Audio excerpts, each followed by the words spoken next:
Thank you so much of you. Thank you for the invitation, Samane Esragi.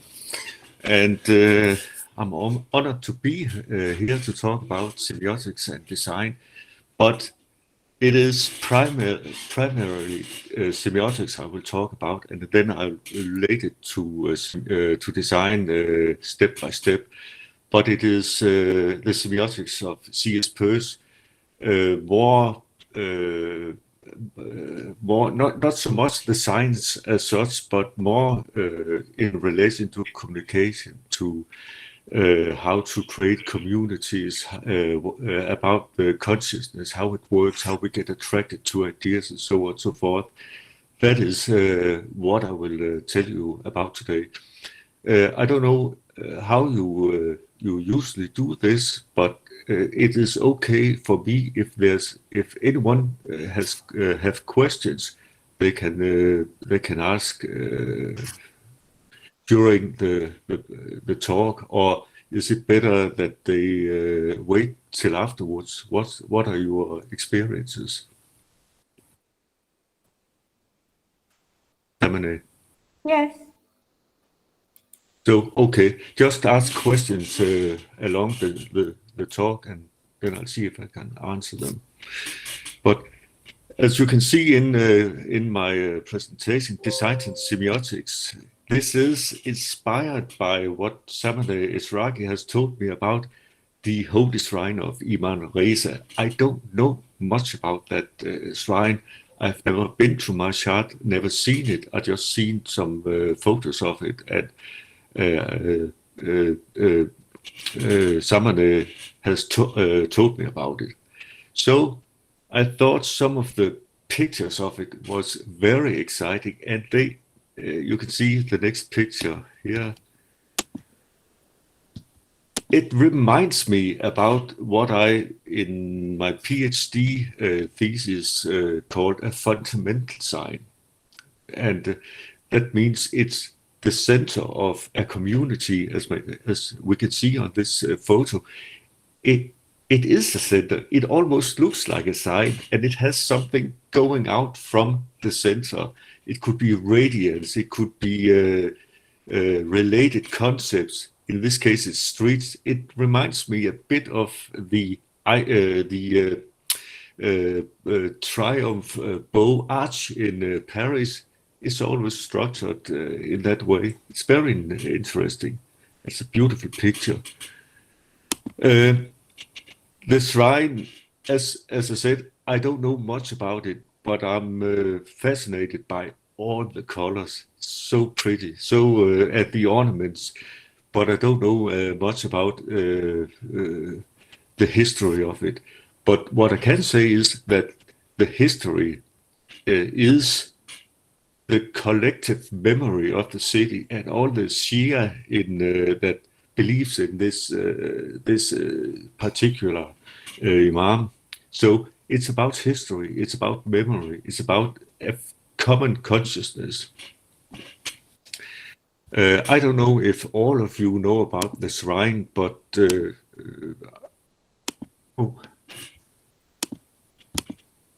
Malin? No, det her nede, sorry. I have two sets of screens. Good. But the Imam Holy Shrine, for you that doesn't know it very well, as I did, I found this on the internet. It is the tourism center in Iran, in the city of Mashhad. You just correct me if I say something wrong, Samane. It has been described as the heart of the Shia Iran, with 80 million Iranians and non-Iranian Shias visiting the shrine every year. The complex is managed by Astan Foundation and currently headed by Ahmad Mavi, a prominent Iranian cleric. Below, I have written how big it is. It's very large indeed. But my interest in the shrine is to see if it is a fundamental sign for Shia Muslims. And in order to understand what a fundamental sign is in this theory, we have to look at the three modes of consciousness. It's called primescence, altosense, and medisense. We have to look closer at Peirce's metaphor called consciousness as a bottomless lake. We have to understand emotions in a Peircean perspective. We have to understand communication in a Peircean perspective. We have to know about a certain sense of community. We get attracted to ideas depending on how much we see ourselves in the idea. And we have to know about the subcognitive fundamental sign and the subcognitive significance effect. If we know about these things, then we can say, okay, the Holy Shrine is an emotional center of Shia Iranians or Shia Muslims all over the world. And depending on how much you believe in that particular religion, you get attracted. So the attraction is dependent on how much you believe. The more you believe, the greater the attraction. The less you believe, the lesser you believe, the less the attraction is. Let us take a look at the modes of consciousness. Peirce defines it it's very difficult to understand because it is what it is in itself, by itself, independent of any thought or meaning or whatsoever about it. It is what it is in itself. Peirce writes, and we can imagine to be in a slumberous condition, to have a vague, unobjectified, still less unsubjectified sense of redness. And I made a red square to illustrate a kind of redness. Of course, in this case, it is square and there's borders in the square, but a sense of red would be red all over. You can also imagine a field of snow. There's nothing else you can see that this snow, and as long as the eye can see, there's snow all over the place. There's nothing that breaks the symmetry. It's a feeling of being in a slumberous state of white or red, in this case, a sense of red. So it's a monadic state. It's defined in the same way as he defines his concept of firstness.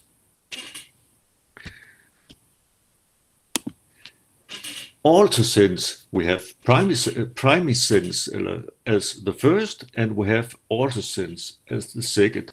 Altosense is what stems against whatever is firstness. So in this case, I have painted a black dot in the red square. The interesting part is that you look at this point, it's where your eyes go. That is, it breaks the symmetry of the red square.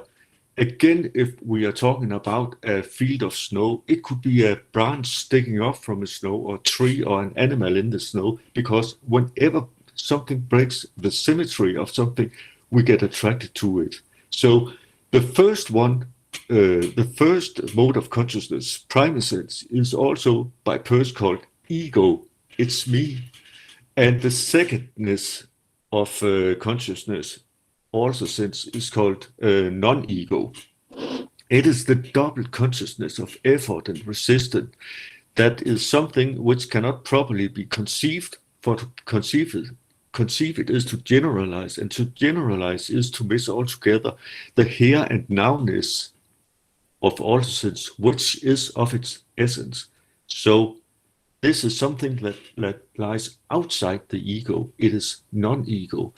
I have in many articles defined this together with my colleagues, Martin Thellefsen and Ben Sørensen, defined it as information. The black dot on the red square is information. It draws our attention to it. This is a very important pair of concepts, a conceptual pair for Peirce, the ego and the non-ego. What is me is ego. What is not me is non-ego. What is you, Samane, for example, is your ego. What is outside you is your non-ego.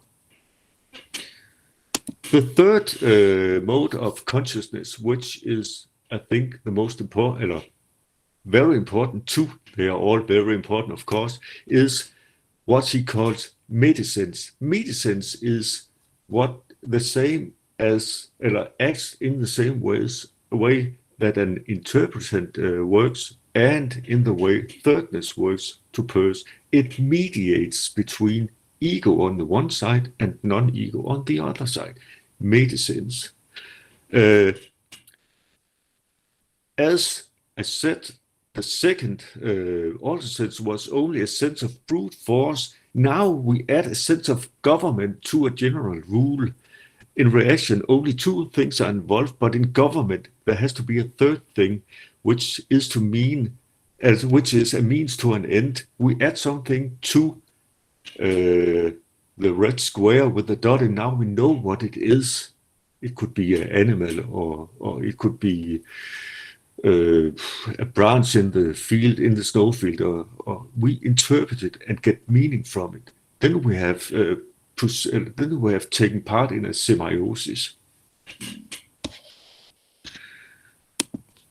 I have in my doctoral thesis, I have made a table where you can see the modes of consciousness and semiotic.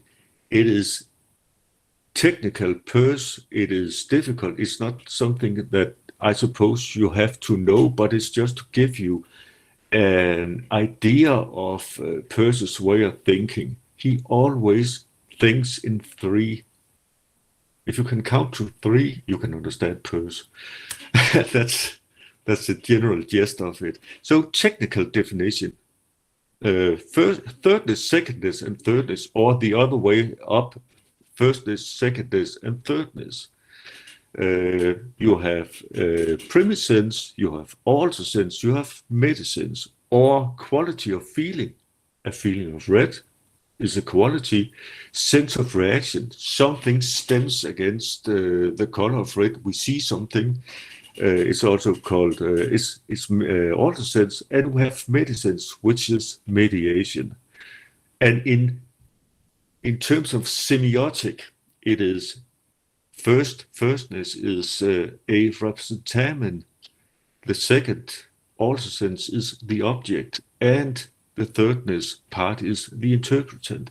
So he always works in three, and I could to this add firstness could be in evolution theory. Peirce also has a theory of evolution. Of course, in three you have tykasm as firstness, anankasm as secondness, and agapasm as thirdness. And you can get, he has this very important sign trichotomy of icon as firstness, index as secondness, and symbol as thirdness. He has quality sign as firstness, sin sign as secondness, and ledger sign as thirdness, and so on and so forth.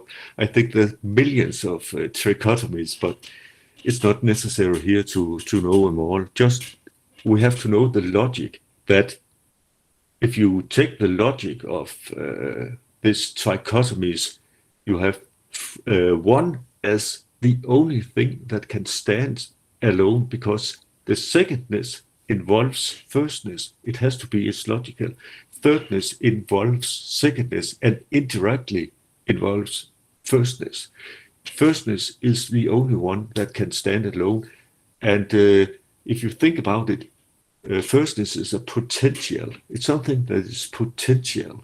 It can be whatever it is. Secondness is a manifestation of something in that potential. And thirdness is what makes that relation between what is actual and what is potential general. It is what keeps the relation between firstness and secondness. It is the overall logic in the trichotomy and the triadic thinking of Peirce. I want to introduce you to a metaphor Peirce uses to explain what consciousness is, and he says consciousness is like a bottomless lake. And we'll go back to I have a drawing so you can see how the lake looks, what the lake looks like. But it's important that you think of it in this way as you write. It's consciousness as a bottomless lake whose waters seem transparent, yet into which we can clearly see but a little way. But in this water, there are countless objects at different depths, and certain influences will give certain kinds of those objects an upward impulse, which may be intense enough and continue long enough to bring them into the upper visual layer. After the impulse ceases, they commence to sink downward. Can you imagine that?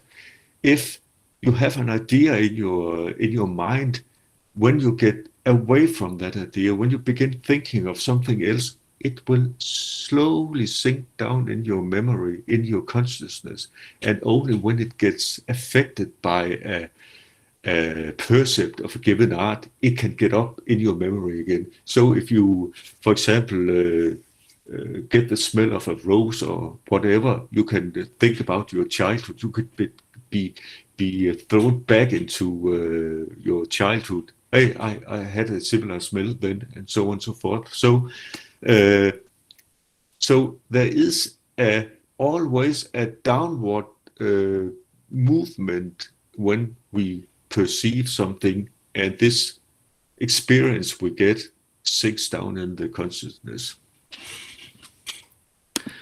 He also says that consciousness is like a bottomless lake in which ideas, and this is important, are suspended at different depths.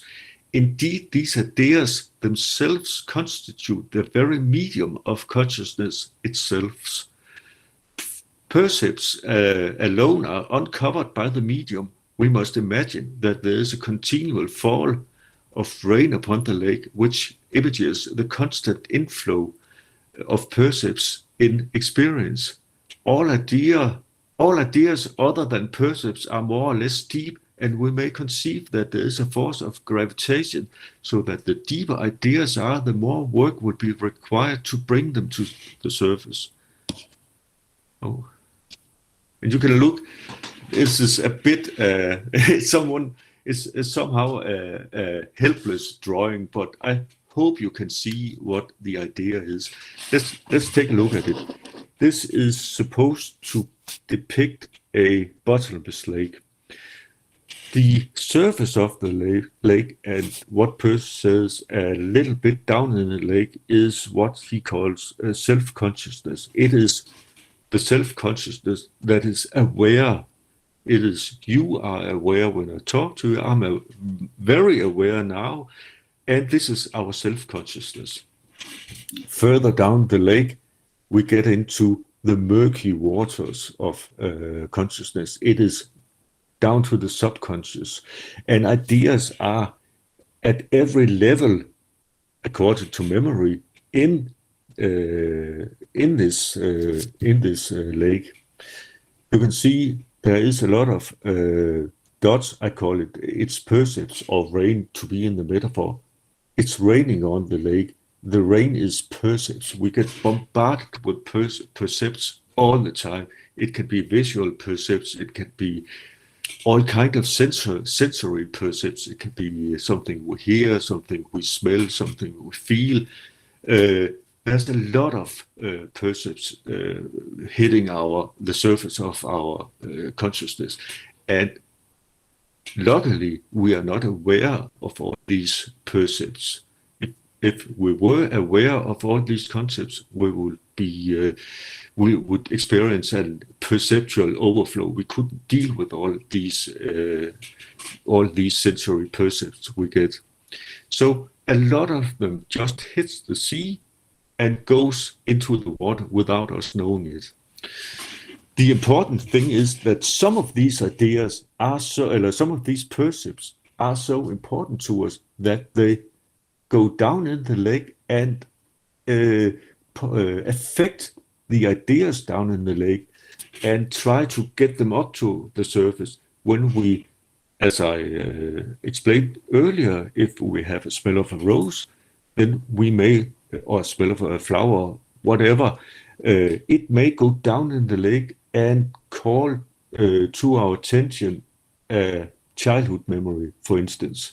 So this is this could be this is the way that memory works by sensory perception.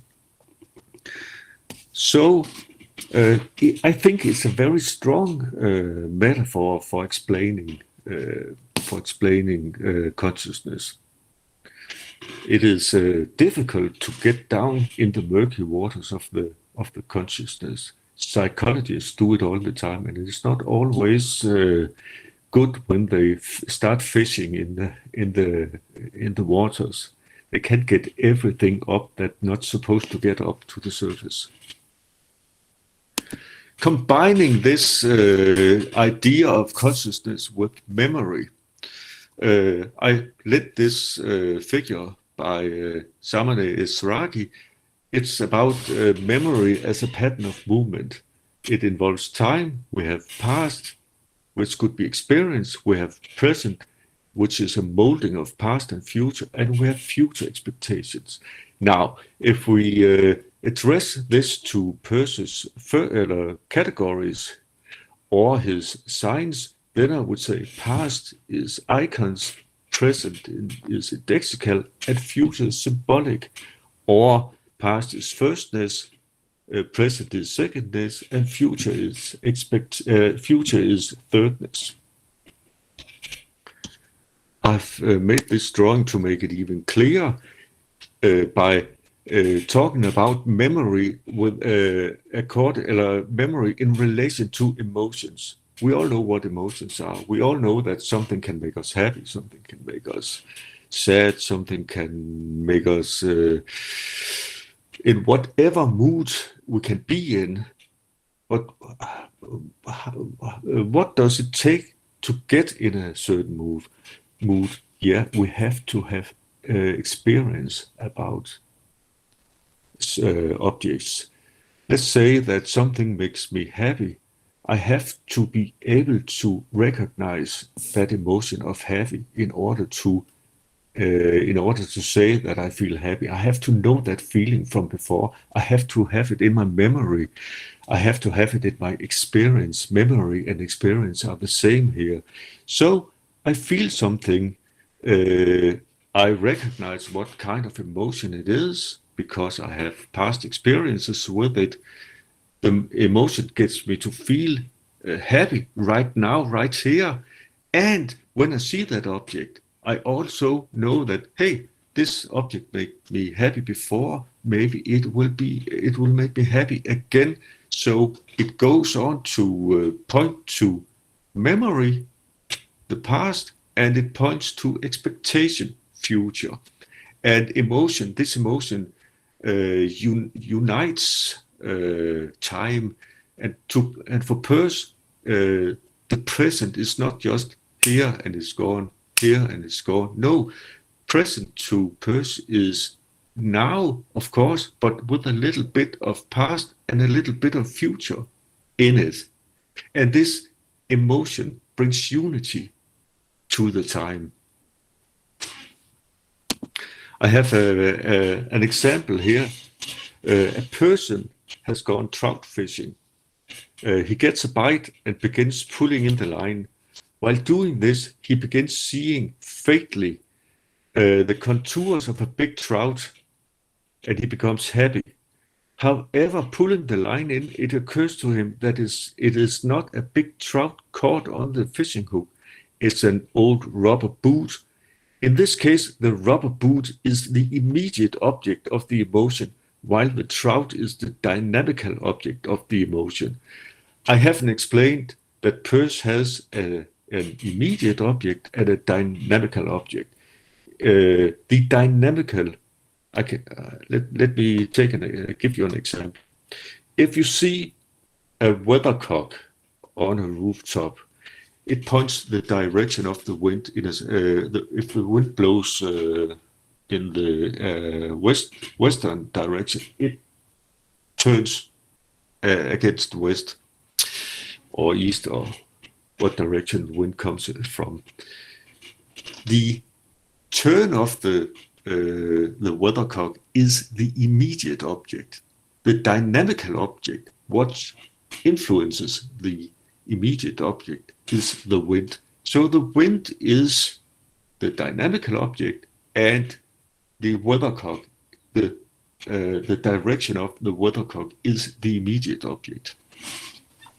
So emotions have to be understood in order for past, present, and future evaluations of experience to be meaningfully integrated in memory. In addition, emotions represent the basis on which expectation concerning future behavior conduct can be evaluated. Now, if you design something, and I have a clear idea that last time I saw something that was designed in a certain way, gave me this experience, I experienced this and that emotion, then I would have a expectation that it would bring me in that state of mind again. So if it does not bring me in that state, I will be disappointed, and that's not an emotion you as a designer wants to get people to experience. You want them to experience something good. Then they might buy the stuff, or they may use the stuff, or in any case get attracted to your design.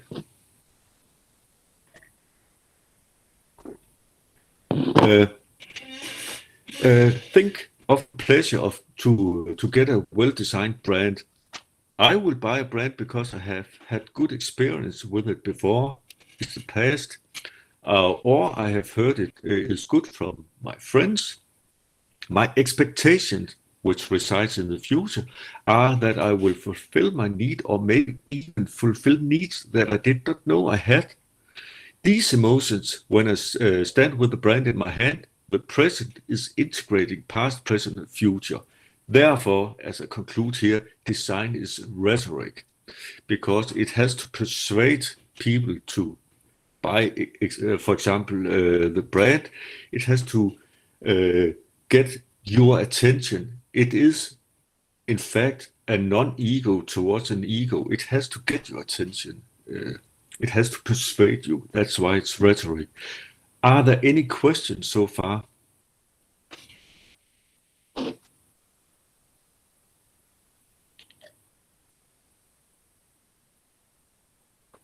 Okay. Feel free to ask anytime. Of course, design, as I said, is rhetoric, but it is also communication. The holy shrine of Imam Reza is communication. It is also communications of emotions, many emotions, deep religious emotions, or just emotions for someone who is interested in the architecture of the shrine without being religious. So it also is communication. And according to Peirce, inspired by Peirce, me and my colleagues have developed this communication model. It is not by any means difficult to understand. There's some semiotic words I'll take you through, but it should be rather easy, and it should be easy to work with as an analytic tool. It consists of all types of communication. Has someone who utters something, an utterer. It has someone who gets you talk to, it's an interpreter. And it has something that is conveyed between utterer and interpreter, it's a sign. If I utter something with an intention. I have an intention to tell you something. And this intention causes an effect in the interpreter. the intention is, by Peirce called intentional interpretation, the effect, which could be an emotional effect, is an effectual interpretant. Now, in order for me to communicate something to you and you will understand it, we have to share collateral experience. Collateral experience is what is commonly known by us, shared by us in a culture, for example. In a Muslim culture or Islamic culture, there are certain knowledge that you all share. That means you do not need to ask about this, you just know what to do. In our society, well, there's a lot of social action that takes place. We do not question, we just do it because we share collateral experience. So collateral experience is both my personal experiences with events, things I experience, but it's also something that is shared by a collective culture or culture. So the Shia Muslims would I would not have to explain to the Shia Muslims what to do about when they get to the Imam Reza Holy Shrine. I do not have to explain for them what Shia is, what it means. They know it because it's part of their collectively collateral experience. So it's almost like, I don't know if you know Polanyi, the French philosopher. He had a concept of tacit knowledge. It's knowledge you have. If you take a shovel and start working with it, you don't think about all the steps it takes to use a shovel. You just use it. But I don't like that concept. I like Peirce's concept of collateral experience better because it's interwoven in a pragmatic and realistic context. Peirce was an extreme scholastic realist, and I like that. I don't buy into social constructivism because it is almost caught in language. I like to understand science that goes out and is more than just language. So collateral experience is what we share in order for something to understand a given communication. The universe of discourse is a discourse or a context wherein the communication takes place. Let's say we go to now I can only use Danish examples because that's what I know. Let's say we go to a funeral. We know we have to act in a certain way. The funeral is the context. The way to act is collateral experience. So if you go to a market or you go to the Holy Shrine or whatever you do, the thing you goes to is the context. The way you act within that context is collateral experience. And I read a paper by Samana Esragi where she wrote about memory contained in how you walk about the shrine, how you walk around the shrine in Mashhad. And it was so interesting because she called it the morphology. I also believe that Saneb Unur was on that paper too.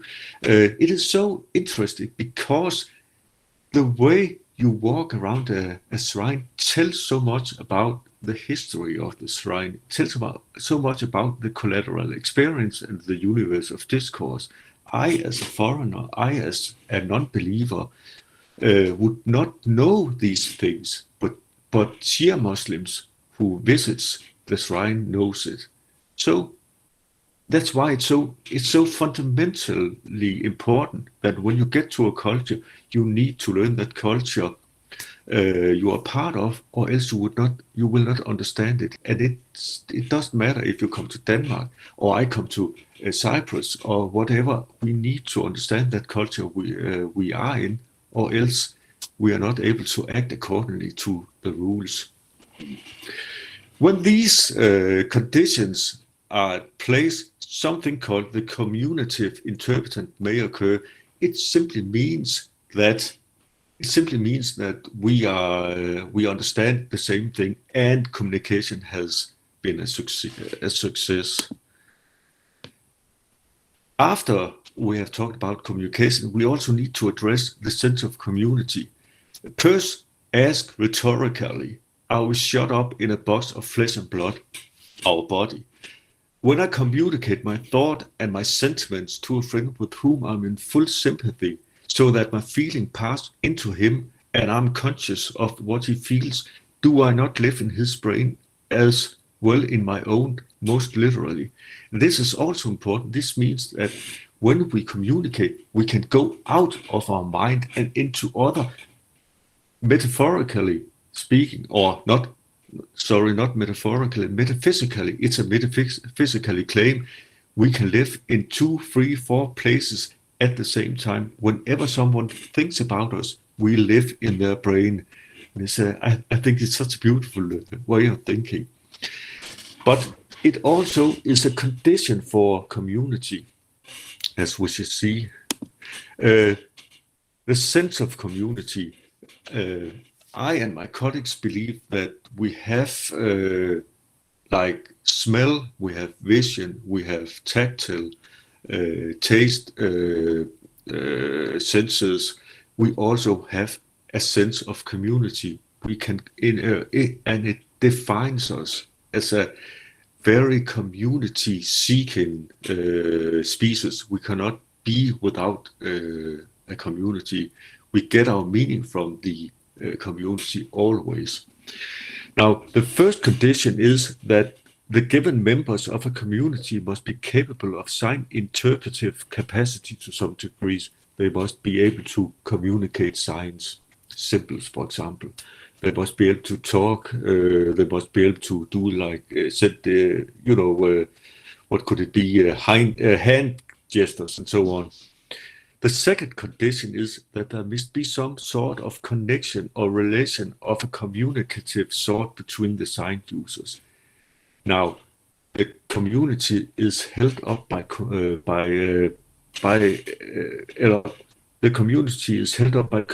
communication between the sign users.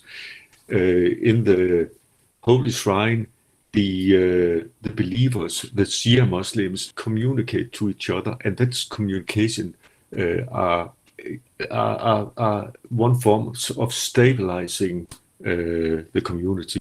The third community, and this is so important, is that there must be a sense of community between the members, a feeling of ours.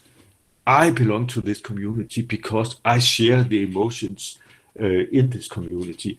I belong to this community and you belong to this community, and then we can talk together. The feeling of ours is what makes us human.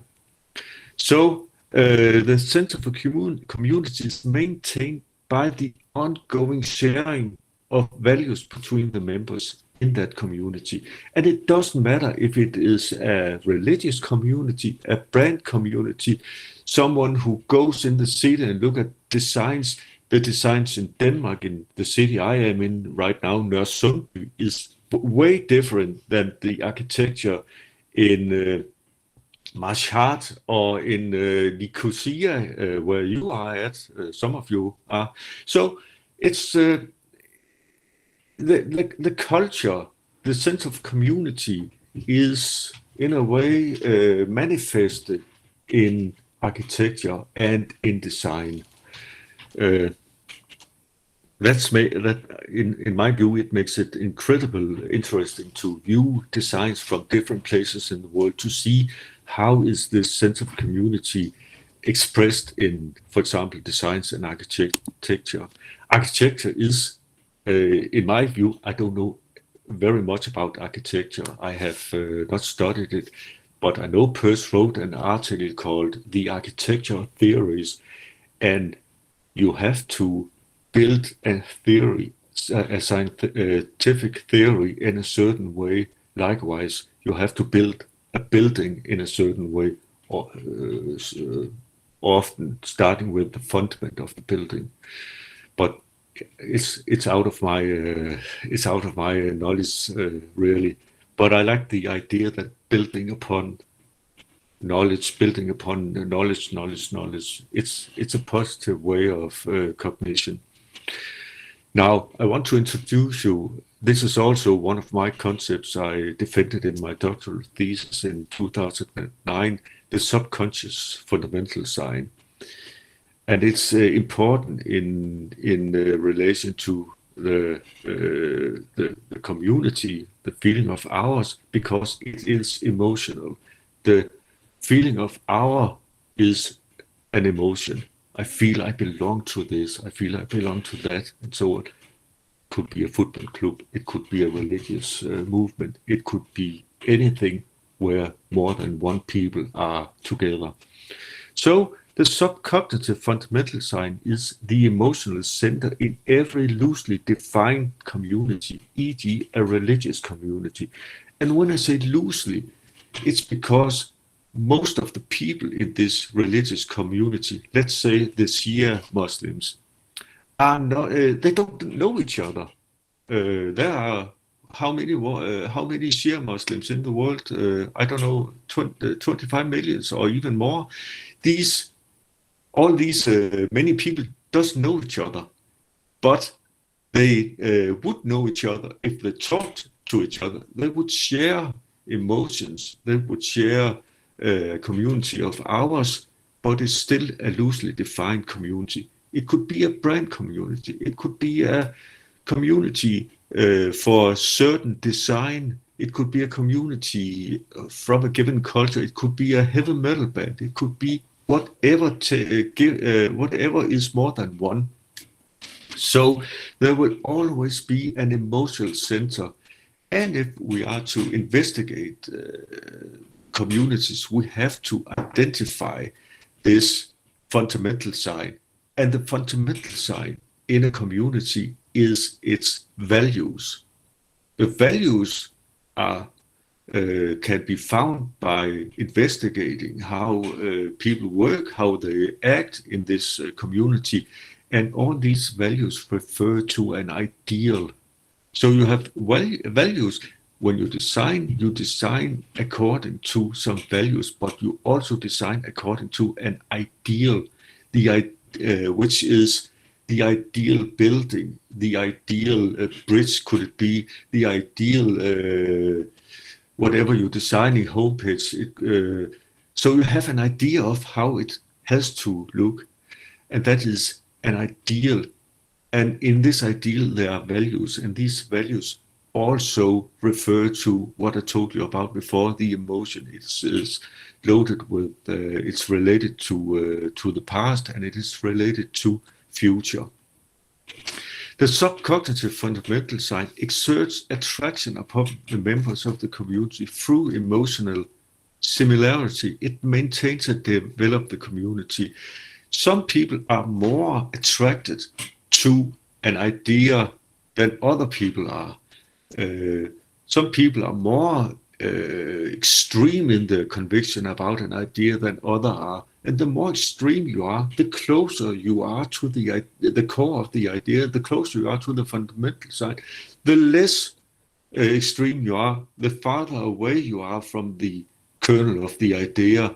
So the fundamental side exerts attraction upon its members.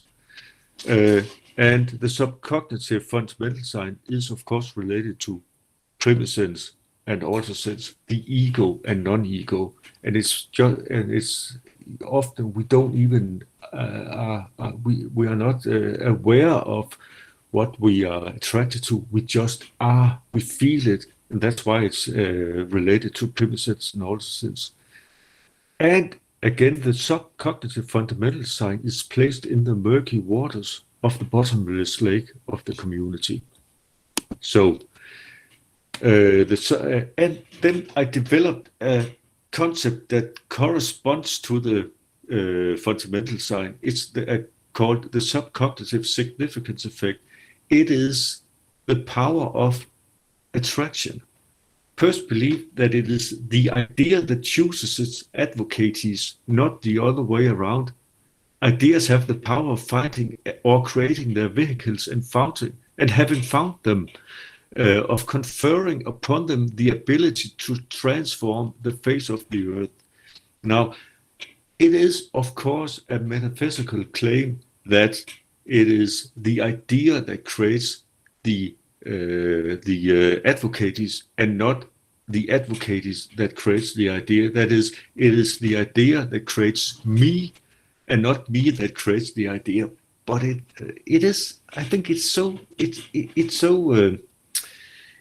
fantastic a thought, because when people get attracted to the same idea, they share something. They share the same values. They share the same sentiments. So maybe the idea found us worthy to be attracted to it, to advocate for it. Take again religion. Some people are very attracted.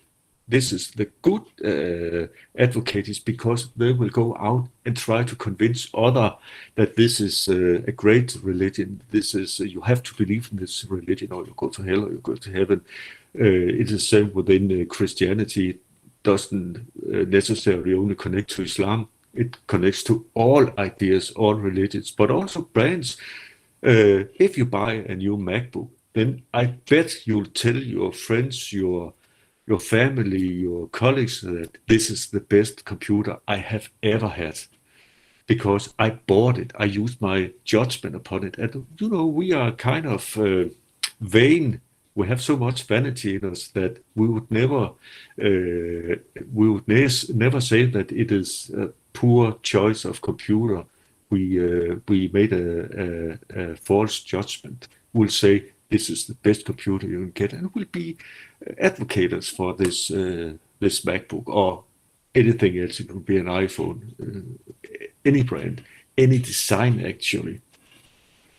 Now, the subcognitive significance effect enables us to let us be attracted to a given sign. This is what I just said, e.g. a given religion, idea, brand. The attraction takes place because the interpreter sees part of himself, or importantly, wishes to see parts of himself, e.g. in the brand, or simply desires values in the brand. The attraction is based on a confluence on an iconic level. The attraction in itself is rooted in secondness, the force that compels us to attract, to point of attention to the given sign. Now, this is the last slide, but I will return to the beginning. Now, is this Holy Shrine is it possible to say that the Holy Shrine is a fundamental sign, an emotional fundamental sign the Holy Shrine is a fundamental sign. Yeah, what was the ideas about sense of community? Well, it does fulfill all three conditions of the sense of community. So it does create a community around it. The members of this community are capable of sign interpretive capacity. There is a sort of connection of community between the sign users, and there is a feeling of ours within the community of this Holy Shrine, of this religious belief. And if you see here, there is a universe of discourse established. There is collateral experience between the people in the community. And memory. Let's look at that, emotion and memory. There are emotions. You are attracted on an emotional level when it comes to religion. It's not on a logical level. It's first and foremost on an emotional level. And the shrine brings unity to the believers' past and the believers' expectations.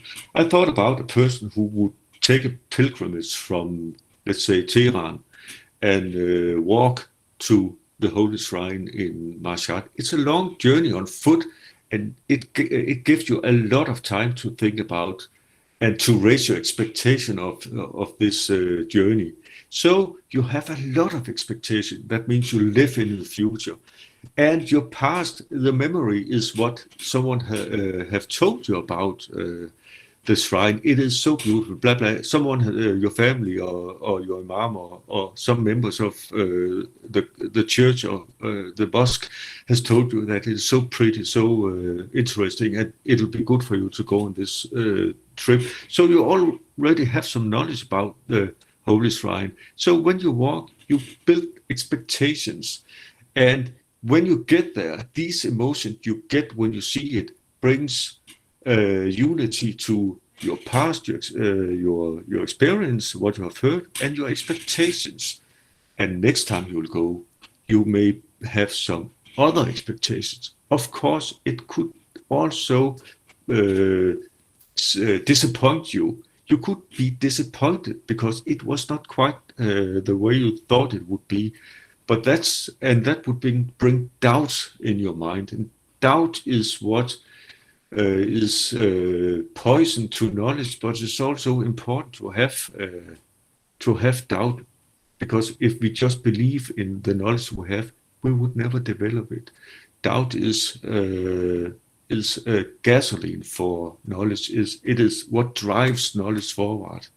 So I think I think I can conclude that the holy shrine, in some way, acts like emotional fundamental site for the people who wants to visit the shrine and gets a religious experience out of it.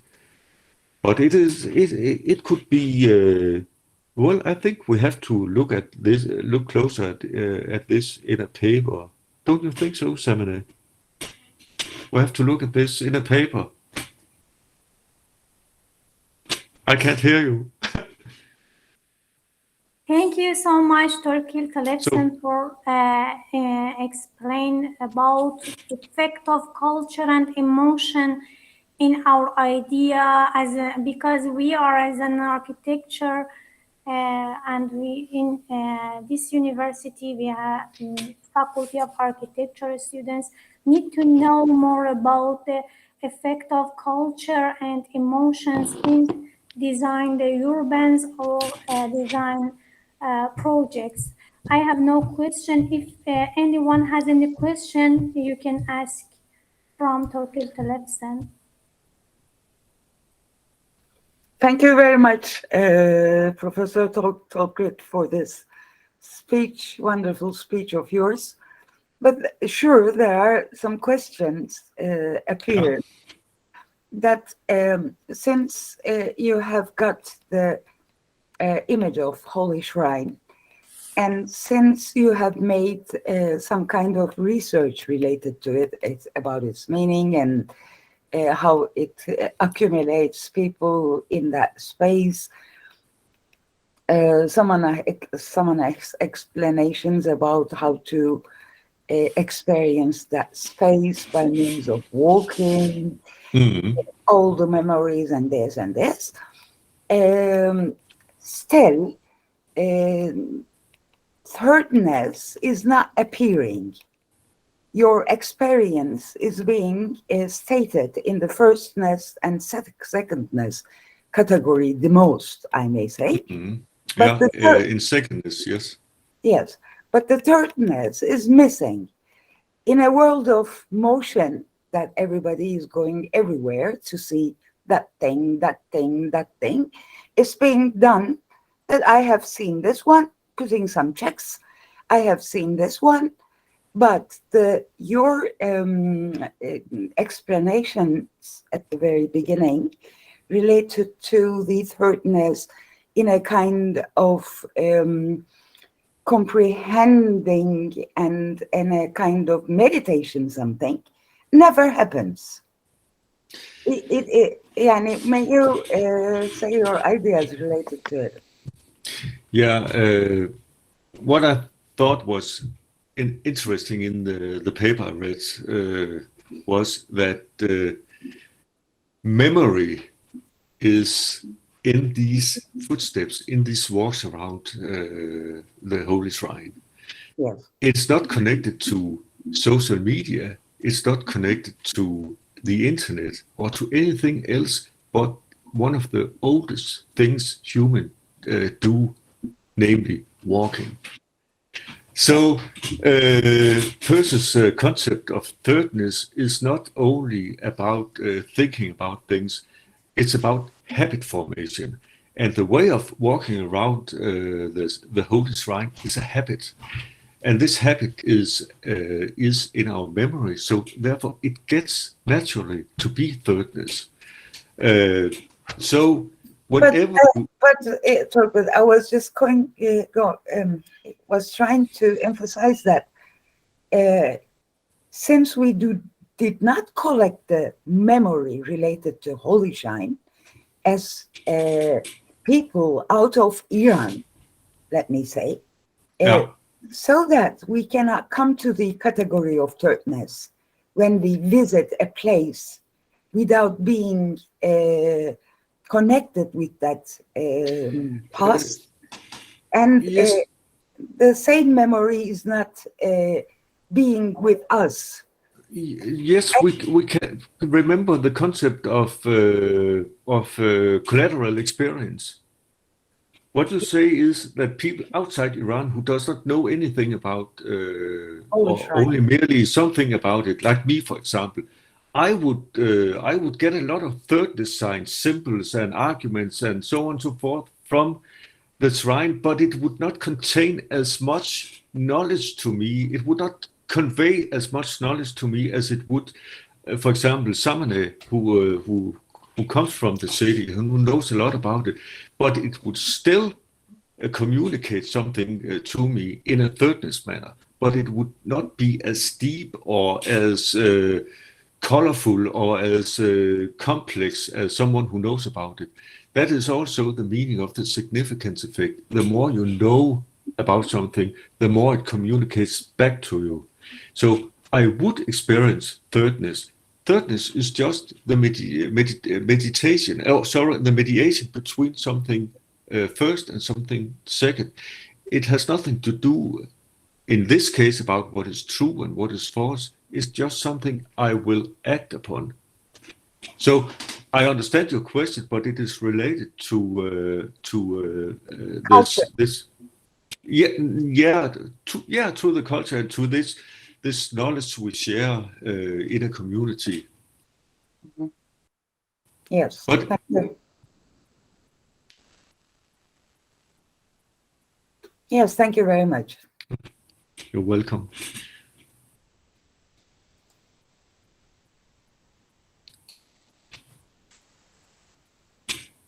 Dear attendants, do you have any more questions?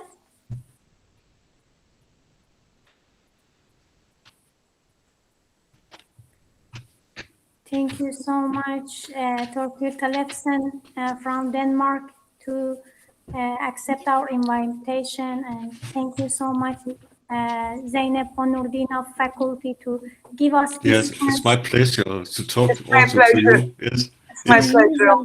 Thank you. Yes, our Dean of Faculty give us this chance to give us use of your knowledge. And thank you for attend this session. Have a good time. Yes. Thank you very much. Thank you. Bye-bye.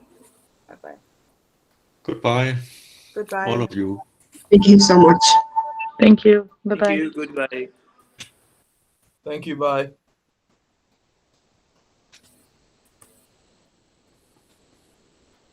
Well.